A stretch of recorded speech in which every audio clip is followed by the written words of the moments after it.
All right, Shalom.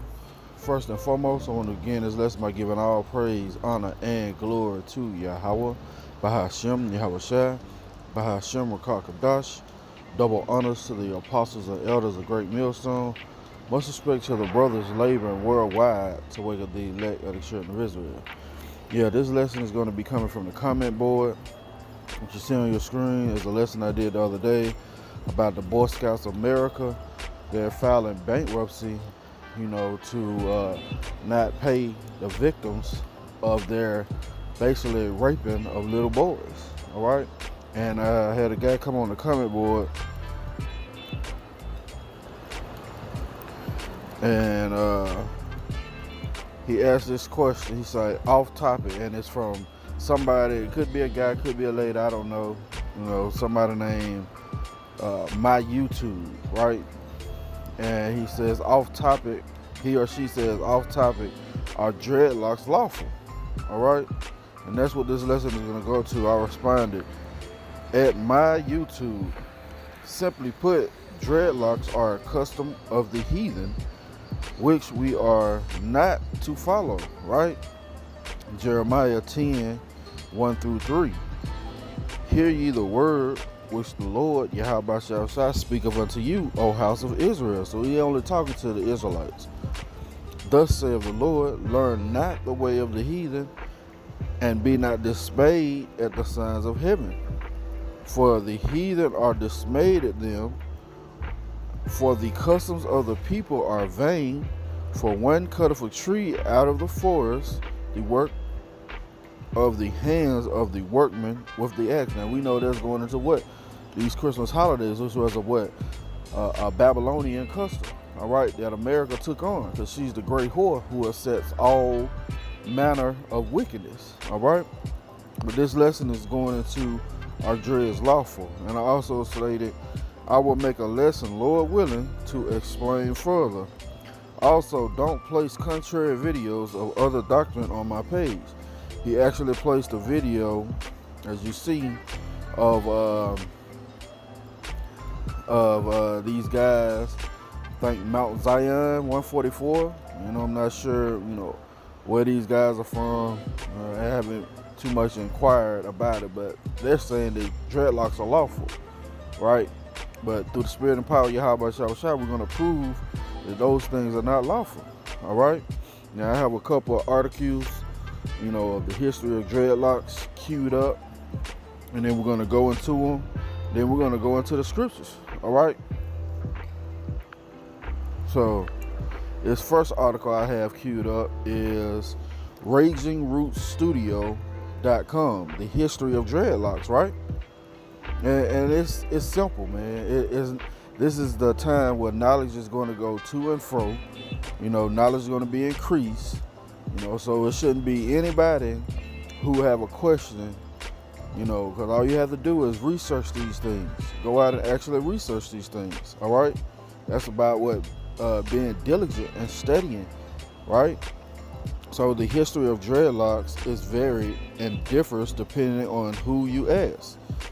This then is a summary and compilation of all the different accounts we have been able to locate. One account claims that dreadlocks originated in India, unlike most who cite Egypt as their birthplace. So you have right there off top two customs of the heathen, right? Two heathen nations. You got Elam and you got Ham, right? It says unlike most who cite Egypt as their birthplace. With the dreadlock deity Shiva and his followers, it is likely that this is a spirituality origin of dreadlocks in Indian culture. It says, however, the first archaeological proof of people wearing dreadlocks came from Egypt, where mummies have been recovered with their dreadlocks still intact. So these dreadlocks are what? Customs of the heathen, man. Let's get this other article, all right? And Lord willing, I'll leave these articles in the description box. This is what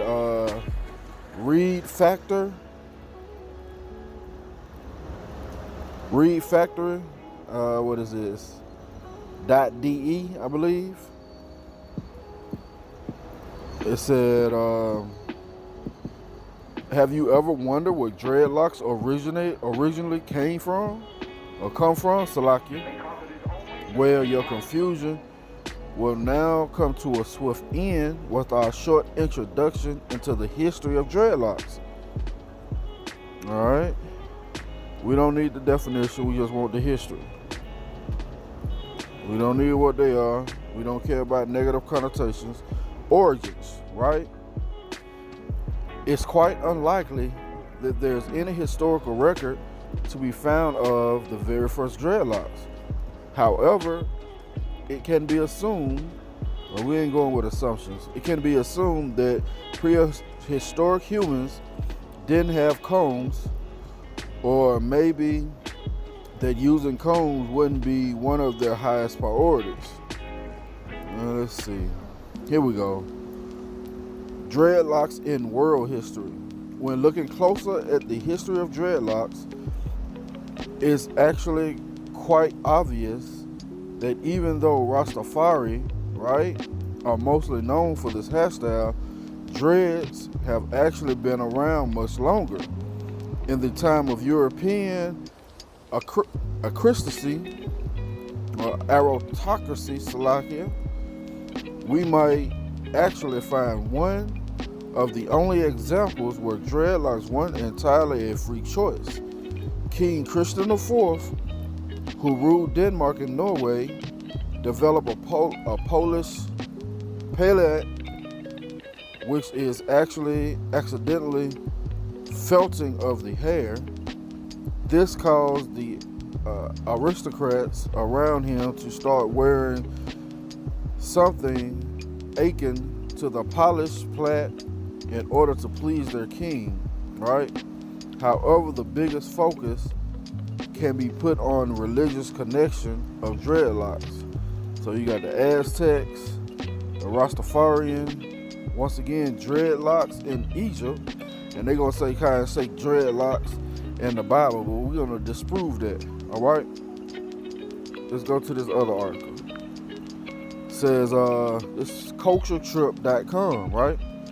Where do dreadlocks come from? Let's see. It says in ancient Greece, for example, some of the earliest depictions of dreads date back to 3600 BC.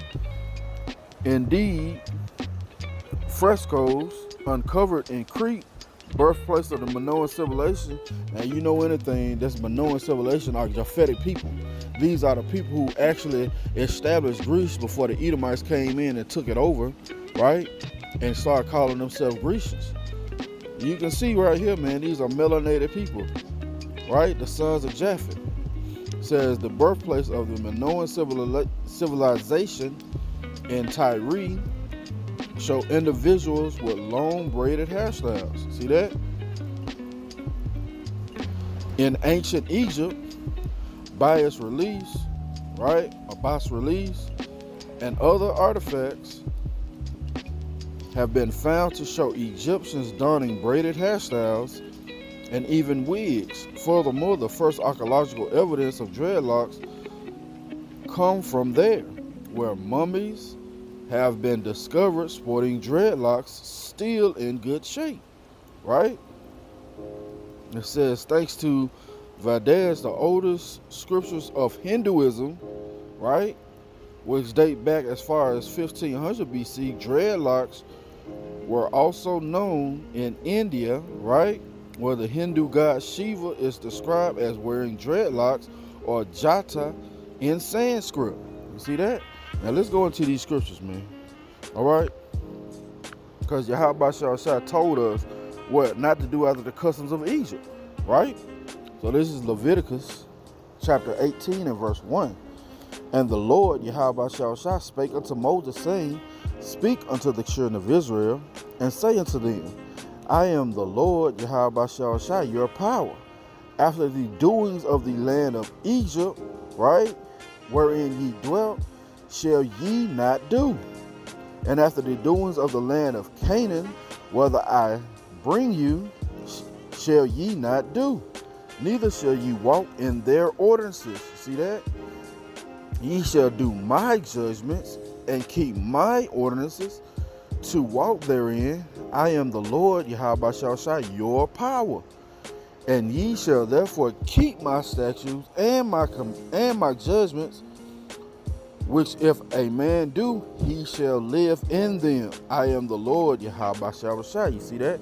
So he said plainly, don't do after the doings of Egypt, man. And what was the doing of Egypt? Well, we plainly read in 3 separate articles that they had dreadlocks, man. All right? Now let's go to the book of Jeremiah, right? We read it already in the comment that I left, but let's read it again. This is Jeremiah chapter 10 and verse 1.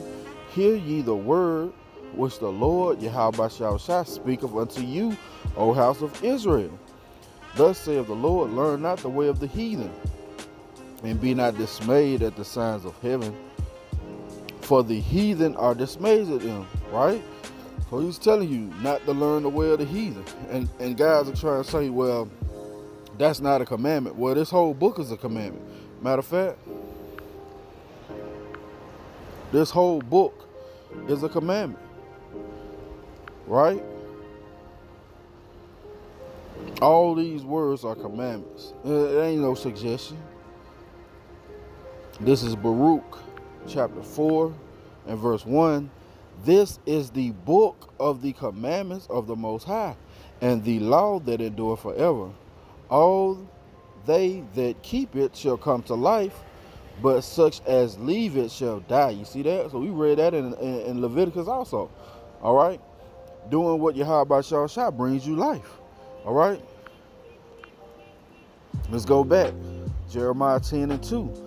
Thus saith the Lord, learn not the way of the heathen, and be not dismayed at the signs of heaven, for the heathen are dismayed at them. Right? Now we can read in what? The New Testament. Well, Paul said what? It is a shame for man to have long hair, as teaches you in nature, right? Let's go to it. This is 1 Corinthians chapter 14, chapter 11, verse 14. Doeth not even nature itself teach you that if a man have long hair, it is a shame unto him, right? But if a woman have long hair, see, that's the contrast with Yahweh shall. Men don't supposed to have long hair, right? But if a woman have long hair, right, it is a glory to her, for her hair is given her for a covering. But if a man seem to be contentious, yeah, you don't want to cut your damn hair, right? You think you can have dreads, right? We have no such custom, right? Neither the churches of the Most High. You see that? We have no such custom, man. All right? It's plain. It's clear. It's concise. All right? And let's prove, all right, that article said what? That the dreads was mentioned in the Bible.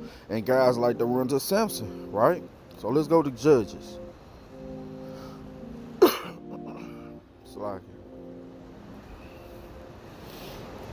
Let's go to the book of Judges, chapter 16, right? And this is when Samson was dealing with Delilah, and she was trying to figure out the secret, right?